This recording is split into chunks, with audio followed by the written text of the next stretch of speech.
All right.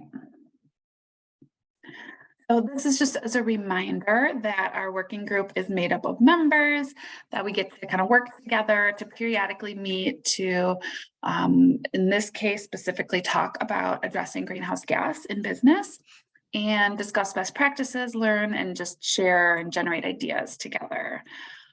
So we have established group meetings. We did that in our first meeting, and I'm gonna share. So our vision of these is that we, again, get to collaborate to problem solve and learn from one another, and also just to help each other really, do better at this, learn along the way, learn from what each other is learning, and then develop informed climate strategies that lead to meaningful climate action in your businesses, and through the value chain.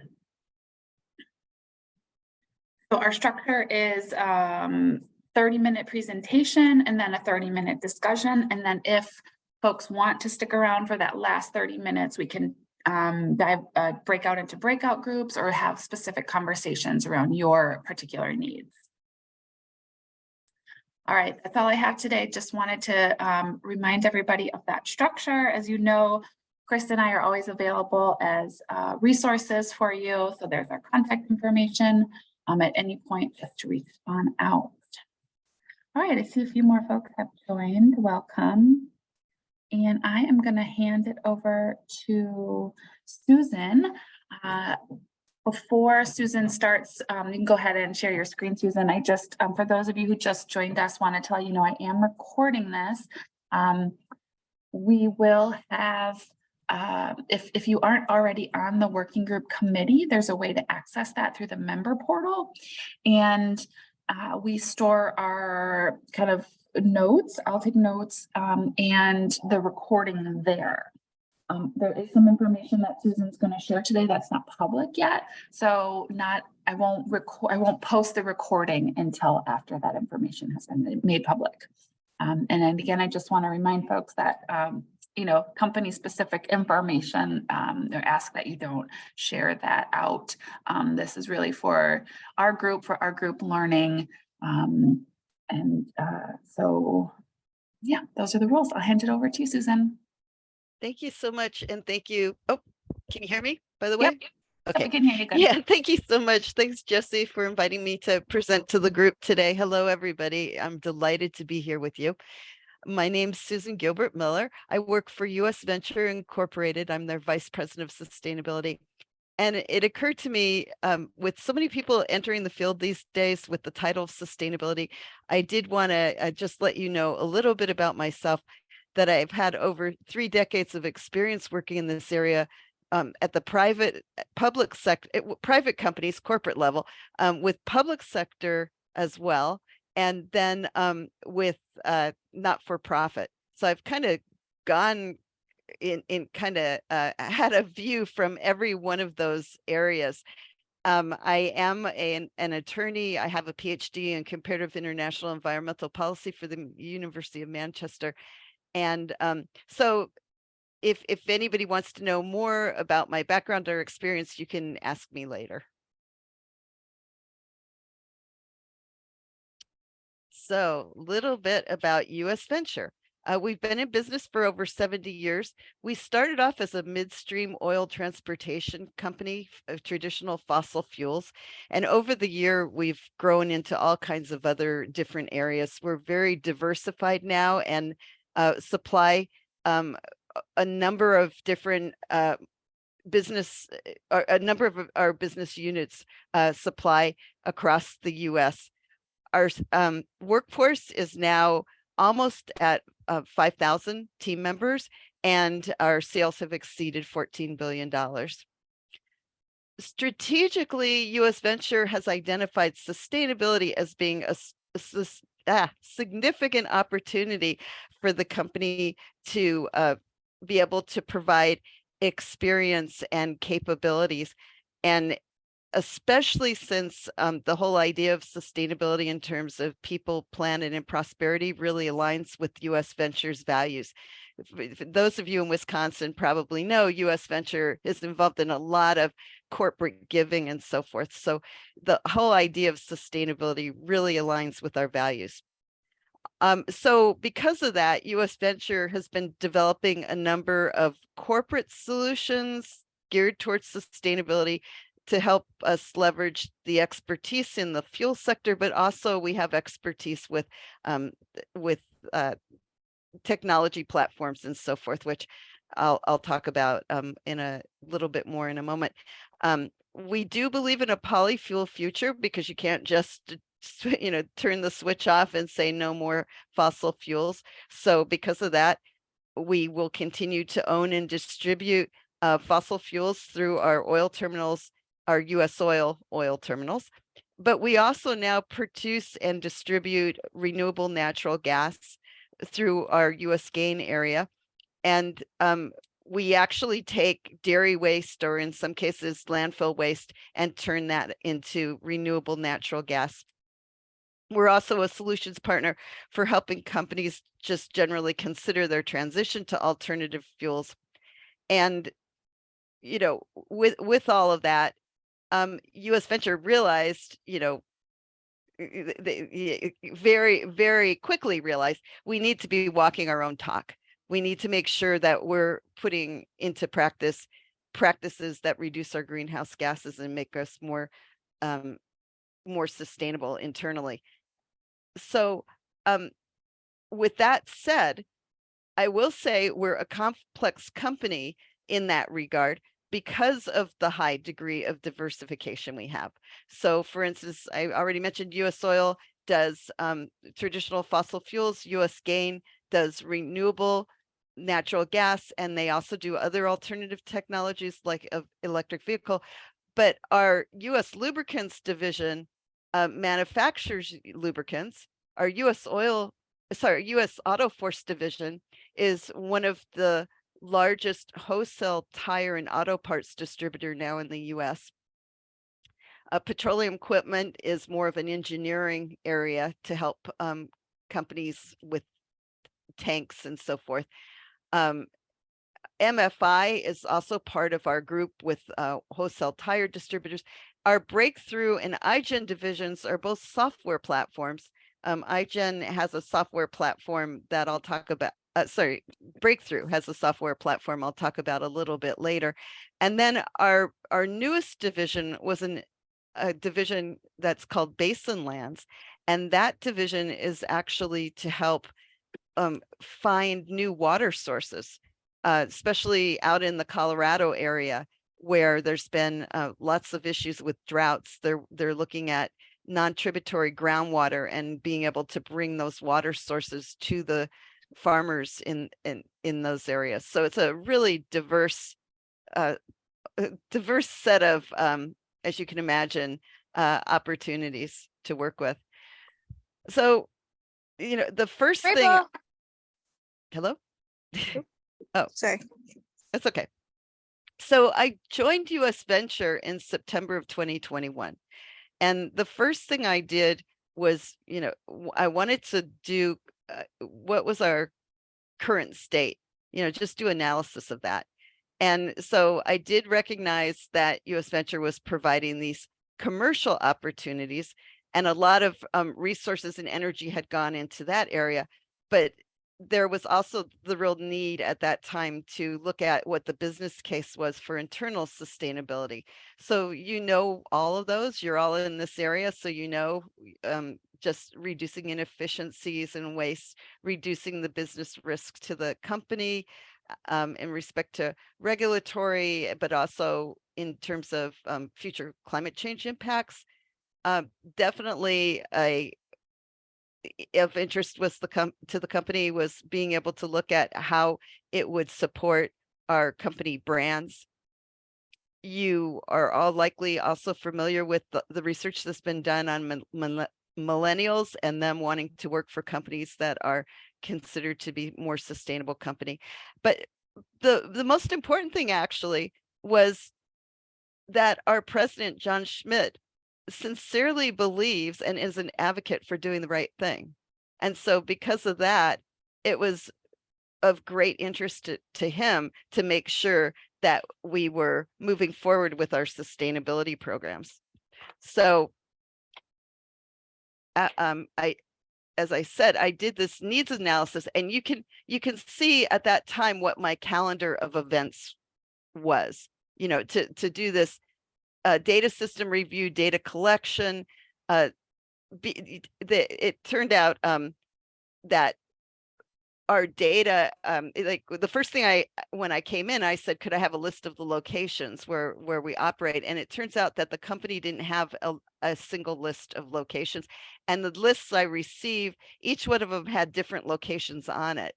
And there were locations that people didn't know if we still owned anymore or not. And that was because the business had grown so much over time, and the business units really are allowed to operate at times very independently. So to have this kind of idea of a centralized data collection really didn't exist that much at the time.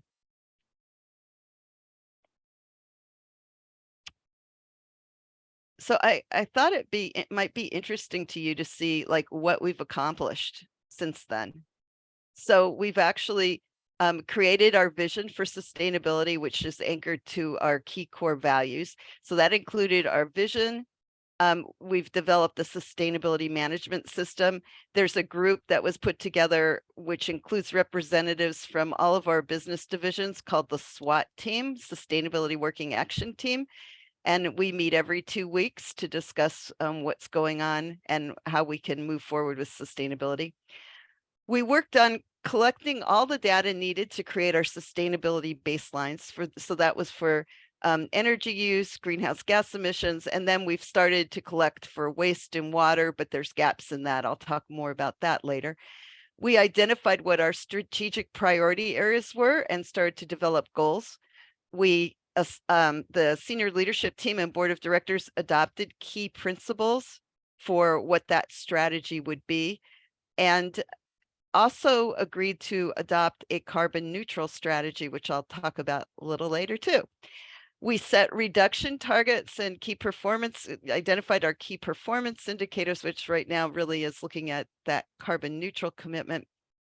And each division was required to create a strategic sustainability initiative, which became embedded into our overall strategic planning process. So this coming year, this will be the second round of that.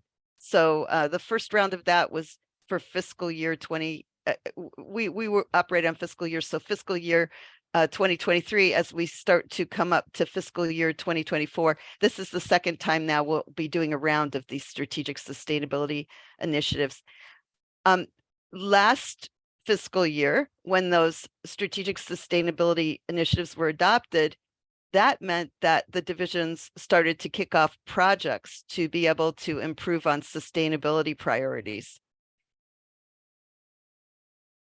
Now, in terms of the environmental improvements, or either the things that we've actually completed or the things that are in process, and some of the things that we plan now for this coming year, was put together with all of the social and governance information to create our first sustainability corporate social responsibility report, which will probably be released in the next couple weeks. So let me give you a better idea of where we started from. So what you're seeing on the left side of the slide is where we started from in terms of like past state. So as I said, because we had grown so quickly, the data was all over the place. And so the first thing we needed to do was just start collecting the data. And that was a long, hard slog, because that was literally going to every division, figuring out every division had like different people who had access to the utility accounts, literally bringing all that data in from invoices, either past invoices or going directly onto the utility sites websites to collect that data for water, natural gas, electricity, and waste. And then we I needed a place to put all this information. So at that point, I wanted to use EPA Portfolio Manager because it just became a nice free platform to be able to house all this data and other data about the property. So it included general property information and so forth. And we just started putting all the utility information into that. I was lucky enough, David Roth is on the call. He's our sustainability analyst. I was lucky enough to bring him on board to help with a lot of this, just bringing the data in. And then from that, the idea was we were going to be able to create trend reports in our dashboards. So that's where we started from. So where we are today with that is different because that's a very labor intensive way of collecting data, and makes it it takes a long time to be able to just look at where we're at, to look at where we're at with metrics, and you can't really keep the dashboards up to date. So what we've done now is we've partnered with a company that's a bill pay service and utility data aggregator. So what they do is they actually, since we had collected all the information on all the utilities, we're able to set up these accounts with them so that now they actually pay the bill for us. They audit the bills. So if there's disparities between energy use or water use, they can they can give us a heads up on that so we can look into what's going on. And they take all that data that they're pulling from all of our different utilities, and they're putting it onto their platform. So the next step for us is really deciding where we want to go next with that, because they are now the central repository for all this information. And our original idea was that we were then going to take all that data and bring it into USV internally. We have a data lake, and bring that all in so that we could generate our trend reports and dashboards and so forth from there. Right now, I'm still considering other options for that, because it might actually make more sense to leave it on their platforms and then just use it from their platforms into other possible platforms we might be looking at. But the important thing is that all the data now is coming in on a regular basis. It's coming in where it's easy to access. And we were able to do our GHG emissions for fiscal year 2022 in just a fraction of the time. I mean, there was no comparison between the amount of time it took us then at that point to be able to do that and show what's going on. So this has not been released publicly. It will go out in our sustainability report that I mentioned, but it does show you where we're at this point. We have not yet been collecting our scope 3 emissions, but in terms of total scope 1 and scope 2 emissions, you can see the comparison between the 2 years fiscal, our baseline, which was 2021 and 2022, with a difference of about 8.19% of increase. That increase was because we grew a lot. So we added a lot of new locations. So overall, from my point of view, if you take into consideration the fact that we grew substantially, we actually how do I put this? There was actually GHG decreases to be able to compensate at the same time for the increases, because that 8.19% is actually less than what would have been expected if we hadn't been doing other things to start to decrease our greenhouse gas emissions. Hey, Susan, question. Yep. Are you normalizing that data in any way? Like we will be. You will be. Okay. Yeah, since each division is different, the way we would normalize the data would be different probably for each division. Okay. So, got it. Yeah, so yes, we will be doing that, but rather than doing it as there's many ways, as you know, to normalize data. Yeah. So the important thing is to do it in a way that's going to be most useful to the divisions and overall to Absolutely. USB. Right. Well, and I know you were talking about growing in sites and all that, so I didn't know if something as simple as square footage could capture like overarching, or if that just doesn't make sense for your It different only types of makes, yeah, operations. it only makes sense for one of the divisions. Okay. So that actually would be like a metric to use for one of our divisions, in addition to Mhm. some other metrics in terms of throughput and so forth. But in Yeah. terms of some of our other divisions, that wouldn't necessarily make the most sense.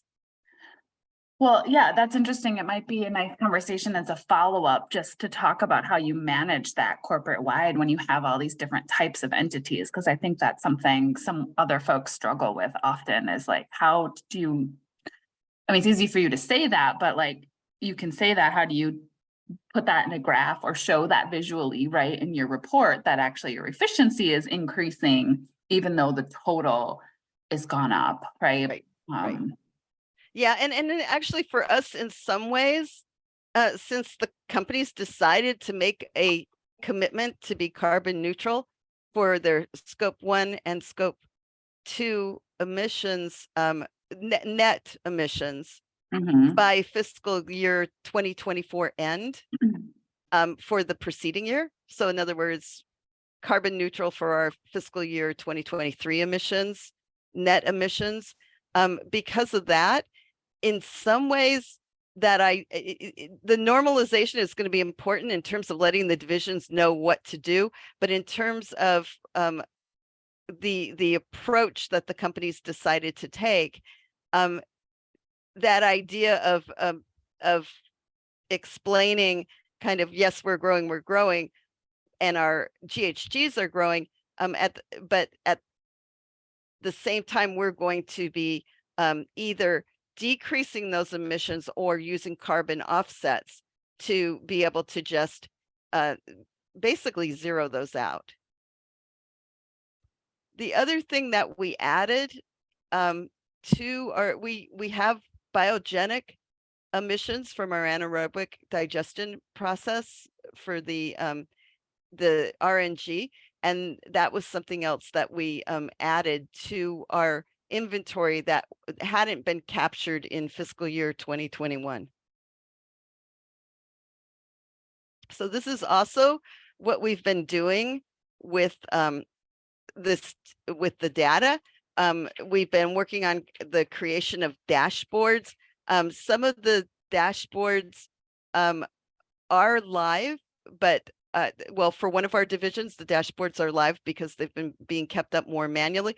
But that's where there's been this real value of going to an energy aggregator, because we'll be able to take the data and feed it in through Power BI to keep the dashboards up to date for the divisions. And then that gets back to Jesse's point about normalizing the data, because we could have different ways of showing this to the division that includes a way of normalizing that data, and it allows them to look at, okay, this is what's happening overall, but then we can drill down to the divisional level. We can drill down specifically to the site level. So this is the dashboard for our stationary sources, and we have this for the energy use in the GHGs. Our mobile source emissions are a little different. So that's actually more challenging because we have good systems for capturing operational data, for fleet data, but in terms of calculating it, the GHGs from that, we have to pull from all different systems to actually come up with fuel use and what vehicle type and what year and so forth. This was not only time consuming, but we found out that about 20% of our transactions from our fuel cards, we often can't attribute to the actual vehicle.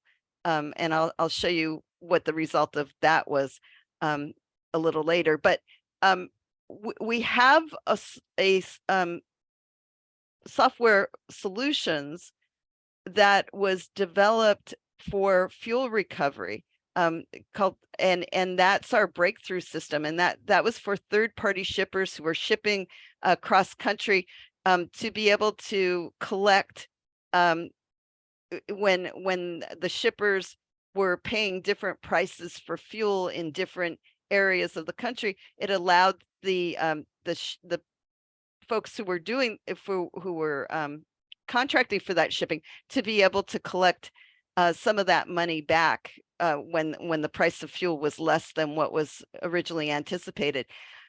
We added to that platform that was already pre-existing a way now to also look at the carbon emissions that are being generated by that shipping. So that's a way that that platform can be used to look at scope 3 GHG emissions, and it has received certification from GREET.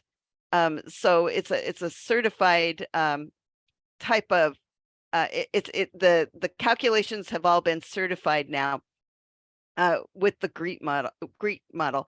But in terms of us being able to use it ourselves, which is my goal for the future, right now the system really is only looking at third-party shipping. So we've have it on the roadmap to look at how we could also build that out to be able to include a company's own fleet and what's happening with their own scope 1 emissions within their own fleet.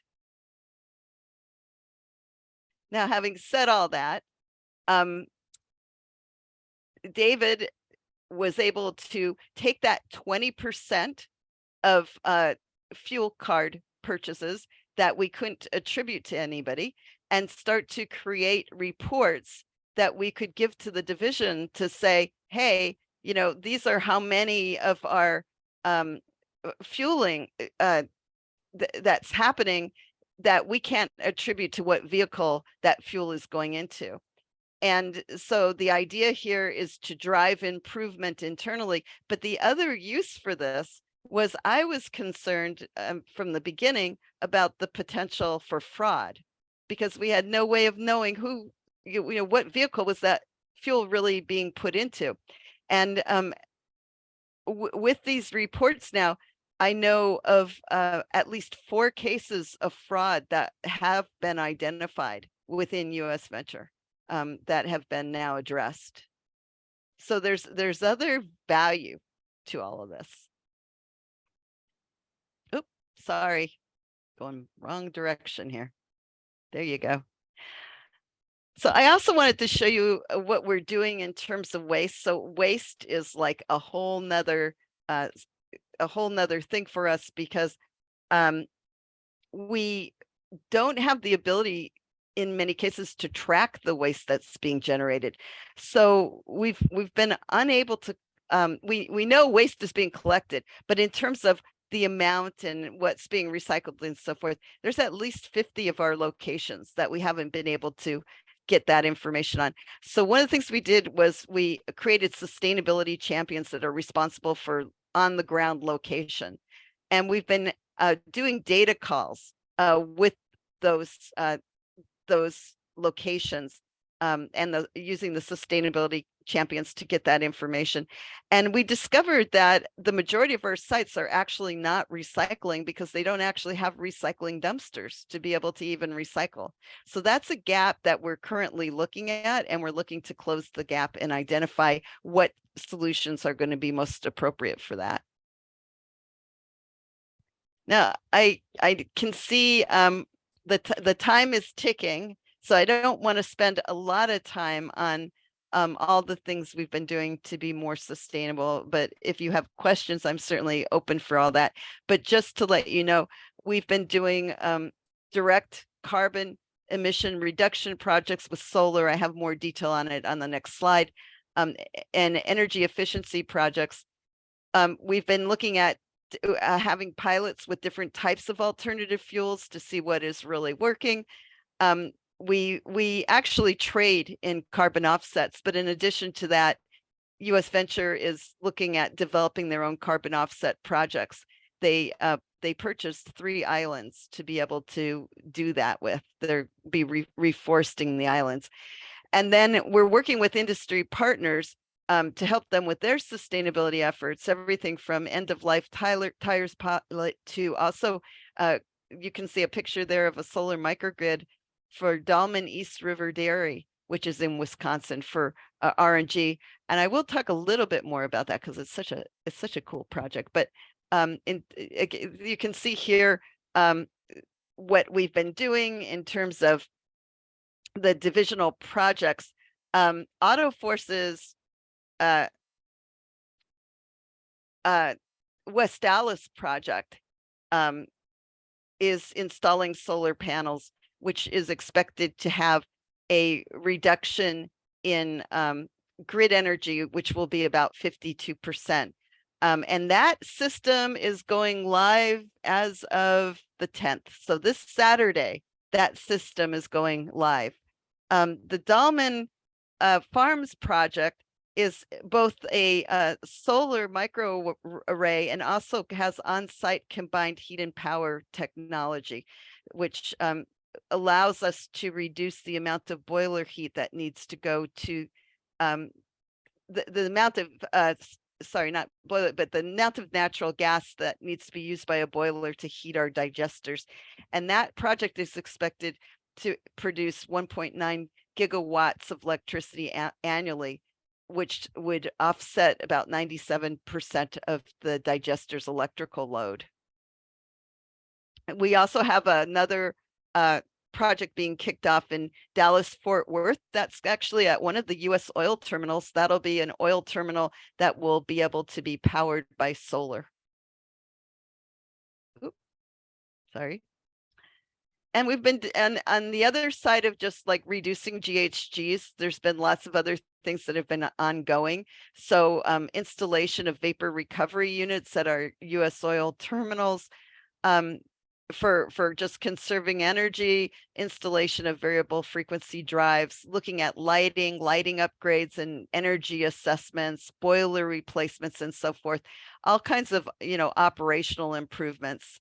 And then also in some cases, what we can do in terms of a more sustainable sourcing of materials.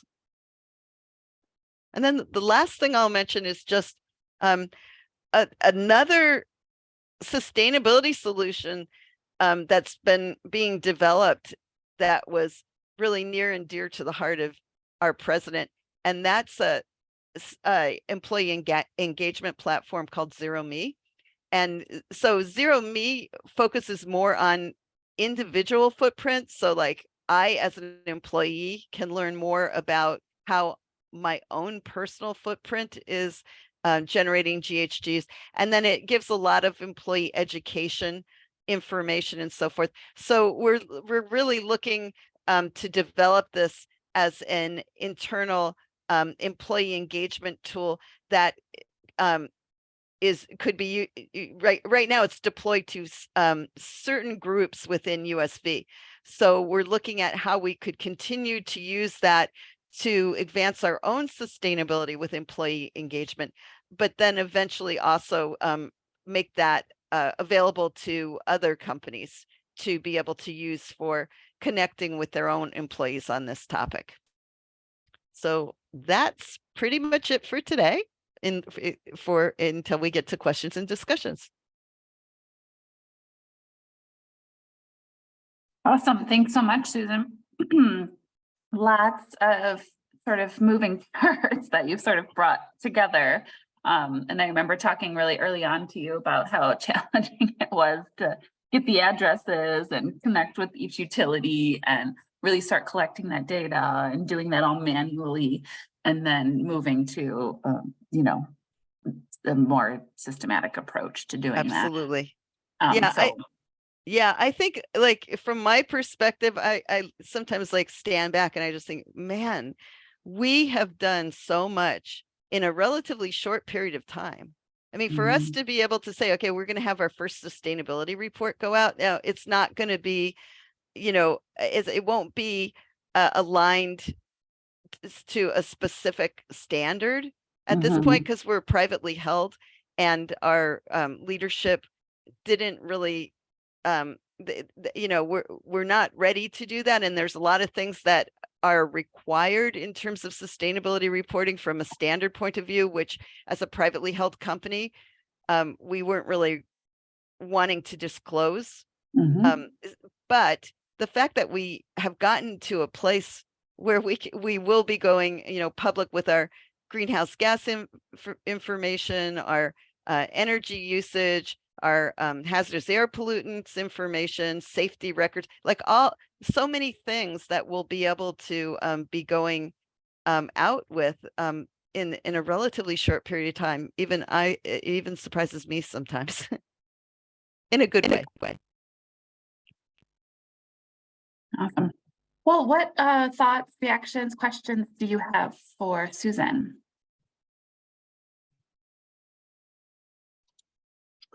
I'm just curious here. So you talked about you had the EPA platform that you used at first, and then you use the bill pay. Like, how many different software platforms are you using, and then how many people are feeding into those platforms? It just looks like congratulations to you. It looks like a very complex system to have to manage. So no, actually, it's really, really easy now. I'm going to go back to that slide. Before it was very complex because there were, literally hundreds of people who were all in the utility data, and paying them on their credit cards a lot of times, because it at one point, I guess, company policy was to use company credit card to pay for the utility at a location. So that was very complicated in terms of even finding out who was the right person to get, to talk to get access to the utility information. There were times I was on the phone with the utilities trying to find out who was the person at US Venture who actually had access to that utility information, because we couldn't actually identify who that person was. So using EPA Portfolio Manager as just a storing house for data that's all it was used for. Its purpose is really benchmarking, but it also it's just a good free system for also being able to just store data if that's what you need. And, you're looking for something that's like that, there's lots of systems out there that you can pay for, but I, at that point, just wanted something that I could use that I wasn't going to have to pay for. So that was a lot, getting all that data into there. Now it's a totally different situation, because now all the utility data for everything, waste, water, natural gas, electricity, all of that utility data is coming into our the bill pay service software platform. And then the only other things that we might need to pull that we do pull is if there's invoice data for something like somebody purchased refrigerants and we need to know, how much refrigerants got purchased. That would be information that the utility bill pay service is not collecting. So we would just get that directly. The idea of if we want to have it all in our own internal database, that literally will just, it's very easy to pull a report out of the bill pay service and just literally upload it, and eventually probably will have API to just do it automatically. So that would be what we hope for the future. And my original plan was, we were going to put it all in our internal database and go down that road. But recently, I've been seeing systems coming onto the market that I was looking for the system that could do it all, that would do the GHG, would help me then just, spit that into a sustainability report, would do everything. Those systems didn't exist. Those systems I think things are getting closer to that now. So at some point, I might just choose, rather than doing all the internal development for the database, which actually shouldn't be such a big deal, because literally it's just taking the data and putting it into fields and having it in our own software platform. But the other option I've been also looking at is whether I actually want the data to feed from the bill pay service into a system that then is going to allow me to just do, full management of GHG and GHG reductions, but also help generate that sustainability report at the back end. Does that help answer, Kurt? Yeah, for sure. Yeah, great question. Yeah, I have a question. Yeah.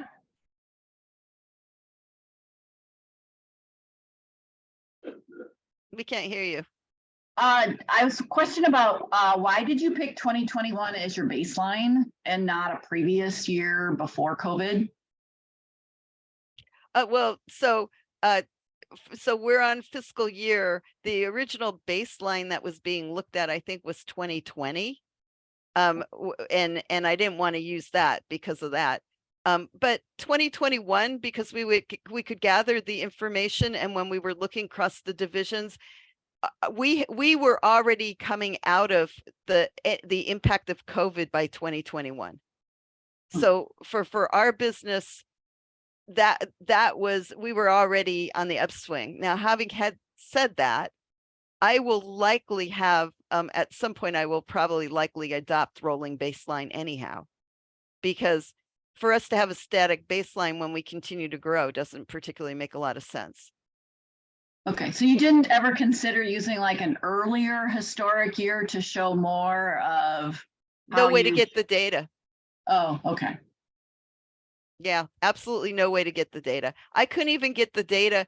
I was trying to get the data for 1999. And wait, sorry. 2019. Thank you. God. Yeah. Woo, 2019. Thank you. For 2019, I couldn't even get that. A lot of the utility providers, the data disappears after a particular length of time and you can't access it. And we couldn't get it in our invoicing system because, again, we didn't have that really good way of centralizing all of the data. If you would have had all your, like, we have all our data going back. So now it's like, what year do we pick as a baseline before we go out and start producing the dashboards and all of that? And so it's really hard because if you pick 2019, you pick 2021, and then you don't show all of your sort of historical improvements, because then it just shows you as of 2021. So I guess in your opinion, if you would have had, say, 10 years worth of past data, would you have picked an earlier year or would you have stayed with 2021? That's a great question. I might have looked at an earlier year for interest, as like for my personal interest, but I probably still would have gone with a more recent year, because I think the market is more interested in looking at where are you today and where are you going. So we're for us, we're going to continue to probably show increases in GHG in terms of real increases. And then that's why, the company made this decision that, we want to be able to, we're not going to be able to just eliminate through carbon reduction projects all of our GHGs in a relatively short time. So let's look at doing it as a combination of reduction projects and then buying well-recognized, high-quality offsets that are internationally recognized. I know there's issues in the market with offsets, but for a company like us, well, first of all, I actually think offsets can be, as long as they're really additional and they're being properly vetted, I think they can be very useful to encouraging new projects in just generally that reduced greenhouse gas emissions. And for a company like us, they are really the only way we could, in a really short period of time, you know, basically show that we're offsetting the amount of emissions that we're creating from our operational emissions. Okay. But that makes sense. I hope that answers. Shorter answer, yes, I would have been interested to know historically where we were at, but like for our company was smaller historically, so much Yeah. smaller. So I think it also depends on whether your company's been in a growth mode or not. True. Thank you. Sure. Thank you for your question. It's a good question. I have a question, Susan, about the portfolio manager. I think we probably have a smaller network than you do. We only have about 10 owned facilities, and I was interested in using that just to help aggregate some of the information. Do you think, like, based on that size, it might be a little more manageable than what your company was experiencing? Oh, absolutely. It's easy. Yeah. And actually, I purposely asked David to be on the call today because I thought there might be questions such as that. And I know for me, I also was at the federal government as the sustainability and fleet manager for the Department of Labor for a long time. And we were required to use Portfolio Manager for benchmarking and everything. So I always found it really easy. But David, do you have anything you want to add about just your experience as a new user when you first came in, your experience with Portfolio Manager? Yeah, it's a super user-friendly platform from my experience. I picked it up pretty quickly. And for reference, updating like 150 properties would take 30-ish hours a month. 10 properties, I feel like it'd be pretty straightforward to do. Yeah, pretty easy. And does that give you any scope 1 and 2 information? Yeah, so I'll Just jump in ahead. on that one, David.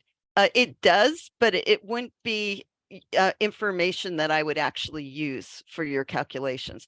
It will Okay. give you an idea of what the scope 1 and 2 are, but it doesn't really follow the greenhouse gas protocol in terms of being able to report that. And they recognize that. I mean, if you wrote to them, because that was never the purpose of that system to be able to be a GHG calculator. But if you want like free free templates to calculate GHGs, the greenhouse gas protocol had them at one point, but I never really liked their templates. But EPA also has them. So it kind of just helps to centralize the information. Like yes, that's what platform. I used it for that. I didn't use it for calculations. And having said that, like even when I have people come to me, they want to show me their system for calculating GHGs. There's a lot of systems out there that are doing that. I always want to know if somebody's showing me a system like that, and I'm even going to consider, okay, maybe we might invest in something like that. I would really want to know, how are they keeping the factors up to date? How often are they keeping them up to date? Where are they getting them from? Like all that back end information that you need to actually do the calculations. To me, it's really important to have that be pretty transparent. Because ultimately, if I bring an auditor in, a third-party auditor, to look at, well, this is what we've been doing, I want to be able to pass the audit. I don't want them looking at, okay, yeah, well, I just had this software program spit out a number, but I have no idea how that number actually even came to be. Does that make sense? Yeah, it does. Thank you. I can see because the market base changes almost annually or every few years they change. So yeah, if they're not updating their factors, then it won't be accurate. Right. Sense. And what factors are they using? So like, some systems are using factors coming from Europe, other, there's US based factors to use and so forth. So just to know what you're actually getting if you at some point think to look at a paying for a system. Okay, thank you. You're welcome, Amy. Thanks for your question. Yeah, I was just gonna throw out that I know USGBC has a tool called ARC, A-R-C, that also they have a free version of it, but if you have like, if you're working towards any type of building certification in the future, that could be something interesting because then it interfaces with the other tools that they use. But they do have a free version of ARC that does similar to Portfolio Manager. But I mean, from my experience of talking with people, Portfolio Manager is a very common one and a very user-friendly one. So I think it's a great starting point until you kind of maybe move on and get more sophisticated or need other things, just like kind of Susan did, you know. Actually, one more question about that. Is that information all safe? Like that's not, I think that I read that they compare similar facilities, but they don't actually share your data. The company's very careful and cautious about proprietary information. Yeah. To validate that. Yeah, great question. So the original purpose of EPA's Portfolio Manager was to be able to do benchmarks. So it wasn't for anything to do with GHGs. It was so that, let's say I was a university and I wanted to know whether the things I was doing for my university in terms of energy and water and so forth, how that compared with other universities around the country. So I could put in all kinds of information in there about my university, how many buildings it had, you know, how big was the parking lot. I could put in all kinds of information, and then I could have it do a comparison. Your actual within Portfolio Manager, your actual data is not shared. There might be aggregates of data that gets compared, but your data only gets shared with whomever you decide to share it with. So let's say you had someone else on your team that wants to look at the data that you've been putting into Portfolio Manager. They would have to create an account and send you a request for you to share the data with them. And then you could do that. You could share the data with them, but there's nobody who can just come in to your account and be looking at data, and no data that's just publicly shared at all. The data that's shared is that which you know, your own personal data is the data that you decide to share with other people or with partners. That's really helpful. Thank you, Susan. You're welcome.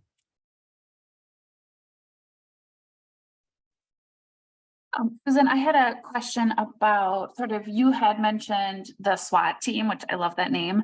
And then, so I'm wondering what their role in sort of overall greenhouse gas management is, if they have any. And then you also talked about sort of the local waste champions, and I think those are separate. So just kind of talk for a minute about that, and then how, like, do you oversee those champions at the waste level, or does the supervisor, does a GM, like, just talk about that structure a little bit? Sure. So just a little story though.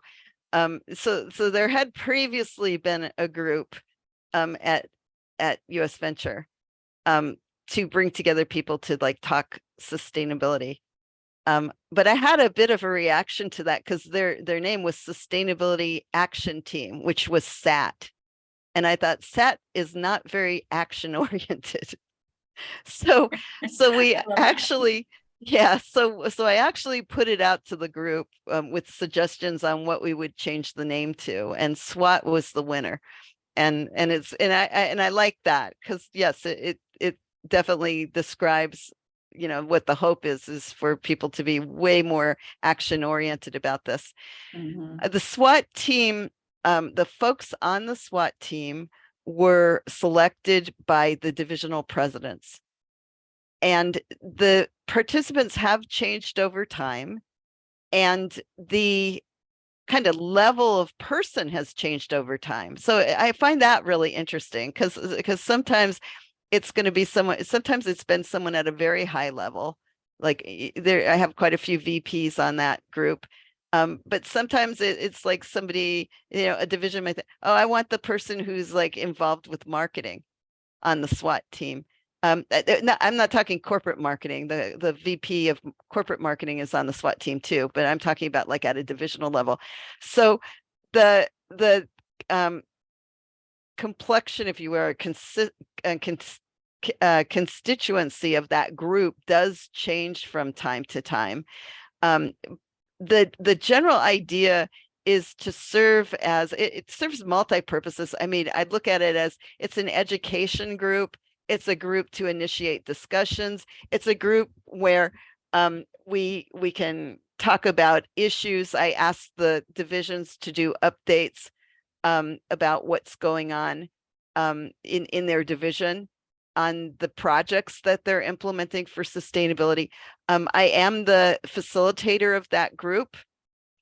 And then when there are data calls for the division, it is generally through that group that I do the data call.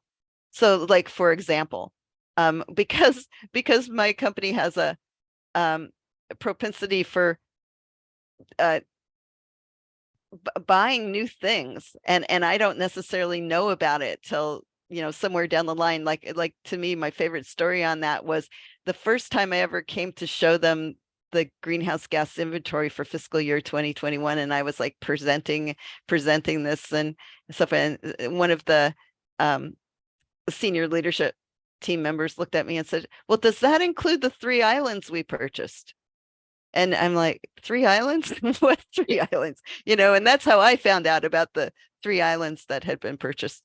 But because things sometimes do change very rapidly within our company, I use the SWAT team for periodic data calls to even just do things like locational checks. Do we still have all these locations?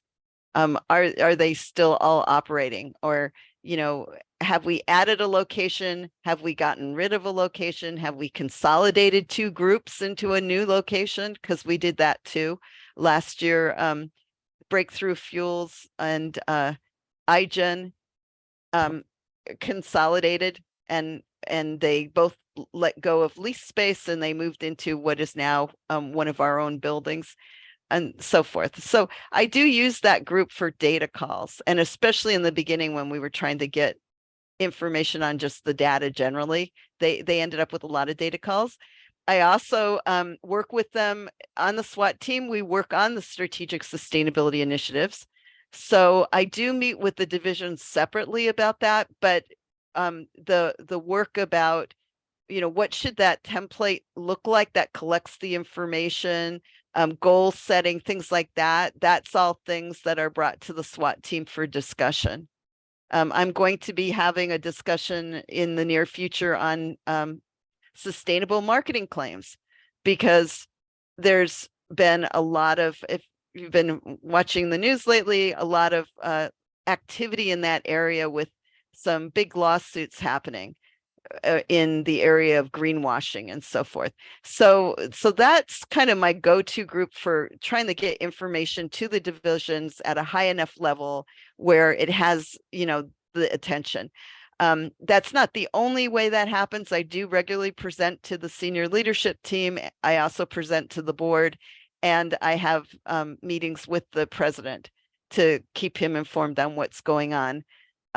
Now, the sustainability champions are a little different, because I wanted on the ground eyes, you know, someone who could just walk a location and tell us well, what's really going on at that location on the ground. And so I asked the SWAT team members to find out, you know, who was going to be assigned at each location to be the sustainability champion. And so they came back to me with, okay, here are all the people who've been assigned at each of our locations. And then it's a good question about how those data calls work, because those have been more recent data calls. I've been issuing those directly to the champions, because I want to also start to engage the champions in a more active way. So not through somebody else, but also directly. And so I've been doing data calls to them, but those data calls are always copied to the SWAT team member who is from that division. So and from my point of view, it's the SWAT team members' responsibility to make sure that the sustainability champions are completing those data calls. Hmm. Yeah, that Thanks for makes the a ton of question. sense. Yeah, that makes a ton of sense. I like that structure, and I like that it's like you have that feedback loop to the divisions constantly, so that Right. they're in the know and engaged in overseeing it in a way, right? Exactly. Yeah. And then there's another thing, which, like, I know you didn't ask this question, but your question brought it to mind. So, there's the stuff around the GHGs and everything, highly important, especially for a business like ours. I mean, when I calculate the scope 3 eventually, we do transport and sell and distribute traditional fossil fuels. So you can imagine we're going to have very large scope 3 footprint for product alone. Mhm. But there's this real awareness that what's important sometimes are the big things are very important, but what's also important sometimes are little things, little visible things that people see, that people then go, oh, sustainability is important to the company. Like that is something they want us to be doing, because this is all about change management, and change management is like always very challenging because it's easy, people just like to kind of do things the way they are used to doing things. So there's a barrier to overcome for change management. So like one of the things we've been doing, like, so we do things to keep putting it before our team members. So for example, our president really hated having plastic water bottles at the corporate office. So now we're in the process of doing a company-wide campaign to, let go, give up your plastic water bottles. And, as part of that, we've offered any team member who wants one, a reusable, one of those hot cold thermoses, like a really nice one, hot cold thermoses. And then the thermos itself, each purchased thermos, a certain percentage goes to dogs for veterans that need like a companion, a dog as a companion, and then a certain portion of it goes to planting trees. So like for me, it was like, okay, we're going to give them a bottle that they can use if they want it, that will be more sustainable. But like, I also want it to have some kind of social impact as well. So we really spent time looking through to find what would be the right thing. So that's an example of something small, but has like a huge visibility throughout the company. Or here's my favorite, and I encourage all of you to do this. Every Earth Day, we send out a note that a tree has been planted in honor of our team members. And my goal is, over time to be able to have like huge amounts of trees being planted. So far, we've planted 9,000 trees in the last 2 years. One for each team. So each team member gets a certificate letting them know where the tree's been planted. And so I see Michelle, it looks like you have a question. No. Yeah, I have a question about your reduction strategy. So going back to that slide where you had a bunch of different initiatives identified, I was just curious on your process for identifying those projects, vetting them. Is that part of your engineering team? Is that part of your team? And kind of how that process is laid out, and kind of when it started, and the time proposals and things like that? Yeah, great question. So that's part of our strategic sustainability initiative. I didn't think to put the slide in about like the template that's used for that. I could try to pull one up and share it to show you if there's an interest. But at any rate, the projects, we, as part of our strategic planning process at US Venture, the divisions get together and they have brainstorming opportunity sessions, and they literally just like, toss around ideas of what they think might be possible and so forth. And sustainability has now become one of the things that they are required to consider when they're thinking about initiatives. And then we have a corporate charter that each division fills out that outlines what their their projects are going to be for that next fiscal year. And that goes through an approval process, and that includes looking at what the internal rate of return is and so forth, or if there's going to be a capital expenditure. Like, it includes all the financial metrics, but in addition to that, I've created a second template that is also a part of the charter, and that template has metrics on it which are not all financial. So a team member could say, well, we want to do this. I'm going to just use solar as an example. We want to do this solar project. The ROI, is not going to be very good on it. Like, it's going to take a long time for the payback, but it's going to allow me to really reduce greenhouse gas emissions. It's going to allow me to reduce energy use, and that could be a legitimate metric. Now, one of the reasons why I wanted to really encourage the company to adopt this idea of a carbon neutral strategy was because that cost for those carbon offsets now get pushed down to the divisional level.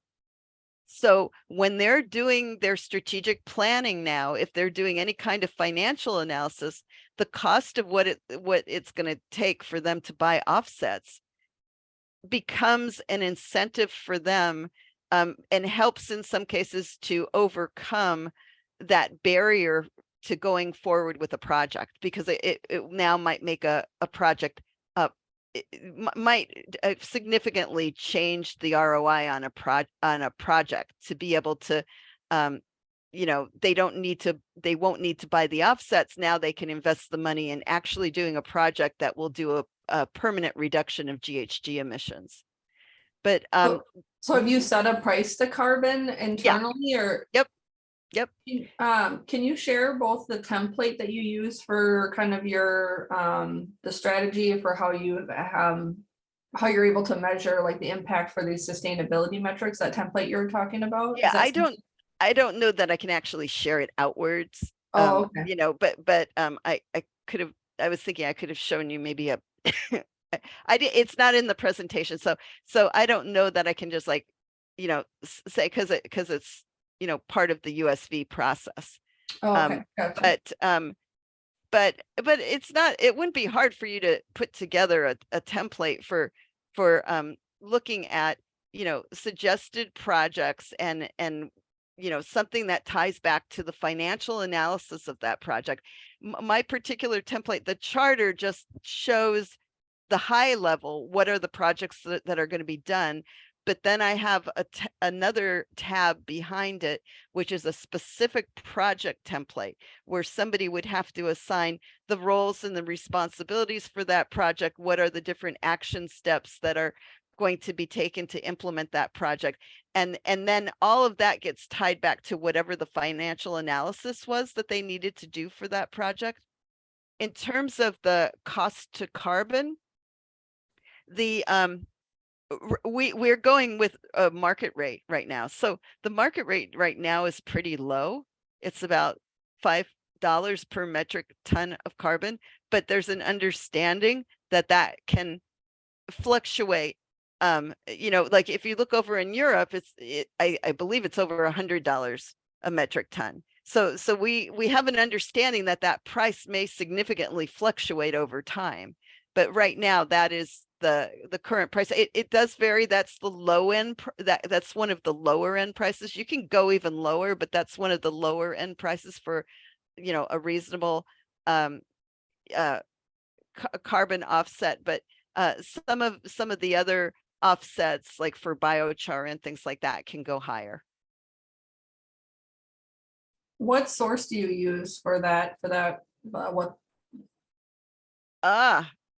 I should know that off the top of my head, and I would have to because we've had a lot of discussions about that. So I can send you that information on which ones we're using. That'd be great. Thank you. Yeah.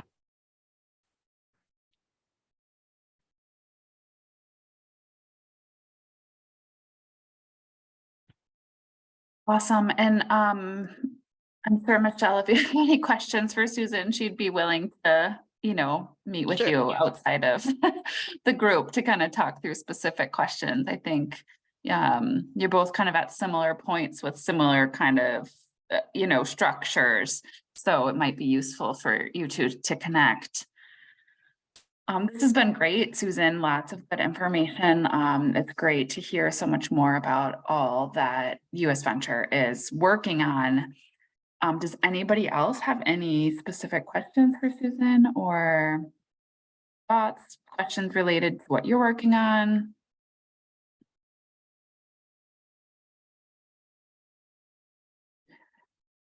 Well, it's been my pleasure to be with all of you today. And thanks everybody for your great questions. It's been really fun, on my part to be able to hear, what the questions are and hopefully provide you some good information that helps with answering those questions. Yeah, absolutely. I was just going to add that Susan, you have to remind me who I talked to at US Venture, but I am one of the speakers we're going to have at our conference this year from US Venture is talking about the carbon trading market. Yeah. So yeah, go ahead. So Alex Haas is an absolute expert in the carbon trading market. He trades in carbon offsets. He's the one whenever there's discussions happening with, he and I keep trading emails about all kinds of things around this area of everything from the lawsuits, the Delta lawsuit, which is specifically detailing the issues in the carbon offset market, and then he's the one who basically identifies what are the offsets we're buying, what are the registries we're using for trading and so forth. But that's his job, is doing carbon offset trading. So yeah, I think it's great, Jesse, that you're going to have him on the program, because he's such a total expert, and there's so much confusion in a lot of this area of carbon offsets. Yeah, I totally agree. And I just thought it was so also kind of just unique that US Venture is developing their own projects. I mean, like, not a lot of companies have the bandwidth, the wherewithal, the finances, the thought, I don't know, to just go like purchase islands as you described, but also like in Wisconsin, doing forestry management projects and whatnot. So I think it's really, really cool what they're up to. So I just thought I'd plant that seed of interest for, he's going to be a part of one of our sessions on greenhouse gas at our conference. So more to come. Great. Well, let's see. So our next meeting is scheduled for September 14th, and the topic is reporting. Mehared is going to lead that one. He works sort of in the global market, so he'll be able to share a lot with us about sort of the rules and regulations that are happening in Europe and how that's affecting greenhouse gas in the United States, as well as how that's affecting reporting for companies. And then our next meeting after that will be in January. We had originally slated that as a potential topic of reduction, but I don't have a speaker identified. So if you or someone working on that space would have an interest in that, please let me know. Otherwise, I am gonna pause or stop the recording. All right, I'll come back on camera here. Yeah. And to say thanks again, Susan. I know it's kind of a smaller group, but I feel like it's engaged and everybody's getting a lot of value out of this for sure. So myself included. So thanks so much for sharing all of this great information. All right, take care, everyone. Have a good Thank you very much. summer. Bye, everyone. Bye, everybody. Thanks. Thanks, Susan. Thank you so Thank much. you. Bye. It's great. Thanks for the info. My pleasure. Bye.